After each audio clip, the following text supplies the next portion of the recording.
There was a time when restaurants and food outlets feared reviews from critics. Who wouldn't? Food critics were often seen as devils who could sink your business with just one review. But something happened, and everything changed. All over social media, a new discovery is making every business want to be reviewed. It got so popular that food stores and restaurants now open their doors to food critics. But there's one particular critic that's moving heads and changing narratives. He is a TikTok sensation known as Keith Lee. This guy founded what is now regarded as the Keith Lee effect. Who really is this guy? And what's up with the Keith Lee effect? Now that your curiosity is piqued, you surely want to see the end of this video. Keith Lee. Born in 1996, Keith Lee was just a random guy who loved MMA. He was a professional fighter with over 13 fights. Interestingly, he had won 8 of those fights and lost 5. So, ordinarily, he wasn't much of a big deal within the MMA. He was just that guy. Now, Keith wasn't the kind of guy to give up on his dreams. He realized he could do more than just take hits and punches in the ring. What if he could also throw these punches outside the ring? What he didn't know, however, was that his decision was going to get him fired from his work. Still, he didn't care. This was a guy with lots of followers on TikTok. He knew he had the audience. He just needed a fight to pick. Contrary to what you might think, Keith didn't get on the street picking up unnecessary fights. Nope, he did something much better, a critical review. Keith had a social media page where he talked about family and just made random cooking videos as far back as 2020. He had traction and fans loved what he was doing. But when he saw that he needed to get a grip on life, he thought about something better. People often eat at fancy restaurants, but they couldn't really afford the high prices attached to their meals. And since he lived in Vegas, it was rather hard to find local shops where anyone could actually get good meals around. So he came up with a plan. Why not help people find cheap restaurants with good food? And that's exactly what he did. His love for food became a passionate way to earn more money for himself, even if he wasn't throwing or taking punches in the ring. His promoters, Bellator, had already shown him the door. What's worse, he had anxiety, and being around a lot of people could mess him up. But he loved food, and that was the break he needed.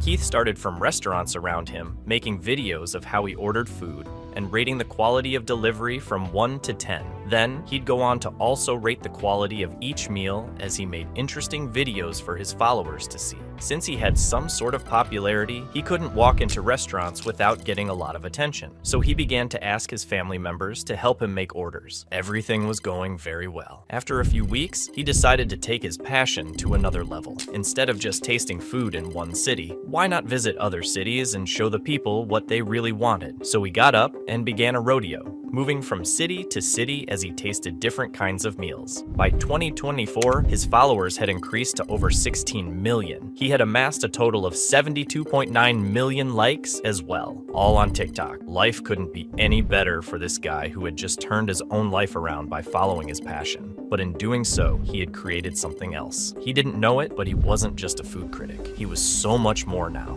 a ripple. In 2024, Keith decided to go international. After he had started to also review popular places, the United States was a territory he knew so well. Why not try elsewhere? His first international food stop would take him to Canada, where he enjoyed a rich cultural food diversity and excellent customer service in Toronto. To him, Canada was the beginning of what he had planned for the rest of the world, enjoying different cuisines from all over. In the same year, his efforts were recognized by Forbes. He was named in Forbes' 30 Under 30 list for his exceptional food reviews. His life was a success story, and Keith was the major character. Just like regular food critics, Keith made sure he was never served free meals. He believed that if he was going to make good on his word to support local businesses, he had to lay down a perfect example. And what better way to do that than to ensure he paid for his meals? Besides, paying for his meals also meant he was ordering as a customer and well within his rights to make necessary comments about the quality of these services. However, there was something else that Keith had failed to realize in all of his journeys. There was a pattern to what he did, and this pattern created something else. While Keith was reviewing restaurants, he had a very unique way of doing so. You see, he gave preferences to Black and family-owned restaurants in local areas, He wasn't getting into fancy restaurants because he wanted to promote local businesses and help struggling people get on their feet. However, his actions would create a phenomenon called the Keith Lee effect. Keith Lee effect. In 2022, Keith Lee visited a Vegas food truck called the 303 in the Cut. Before his visit, this was just a regular food truck owned by Giuliano Rosso. With just 2 employees, the business was trying to stay afloat. They had just fit 1,000 followers on TikTok too.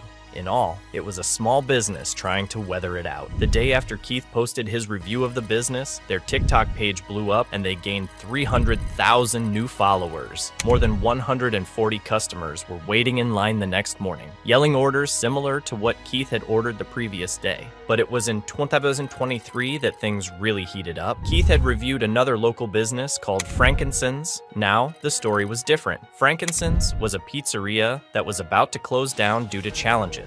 But they had great pizzas, and Keith told his followers so. 50 million people had seen the review on TikTok, and everyone wanted a bite of the 10 out of 10 pizza that this guy was going on about. The next morning, Frankincense could hardly keep up with the number of customers coming in through the door. From almost closing down to selling out in just hours, Keith had helped them to get back on their feet. There were many stops like that too, where Keith helped local businesses to get back up. One of such was the Taste Project. This food company offered a unique service where patrons could eat and pay only what they could. It was a nonprofit store, so it was already making buzz. But while Keith didn't actually eat there, he had posted about the business, and this helped them to increase their patronage by over 20%. What's more, they got more volunteer workers to help serve customers, ensuring that the business didn't go under. The owner, Julie Williams, also went on to say that Keith's gesture has actually been a blessing for the business. And while he didn't actually taste their food, he had posted about them, saying it was one of the dopest restaurants he had ever seen. The business was able to get a financial boost through a grant that allowed it to open another branch. It also got an award for community impact from the Dallas Mavericks. So, even if he wasn't eating at these restaurants, his presence commanded some sort of power that could help them make their business prosper. But in some cases, he left bad reviews that only made things worse, and left a tip of $4,000 for the owner of the establishment and a few others around. News soon spread that Kim Viverette, owner of the food truck, refused to share the tip. It didn't take long for the backlash to start. This not only affected her business, but also put her mental health in jeopardy. What had really happened was that, while Keith had praised Kim's cooking, rating her pulled pork sandwich and jerk chicken tacos highly, the backlash had been from a situation that could have been avoided.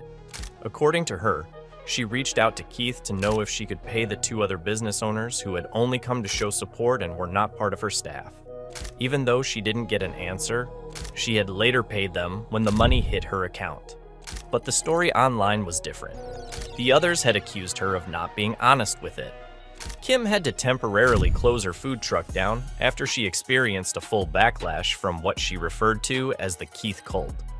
By the time Keith would later make a video about the whole scenario, her business had taken a huge nosedive. In an unrelated event, another food truck business took a hit from the incident that had caused Kim in trouble. It was a case of mistaken identity. Ghost Kitchen. Seasoned street food had been caught in the crossfire because their name looked like sweetly seasoned.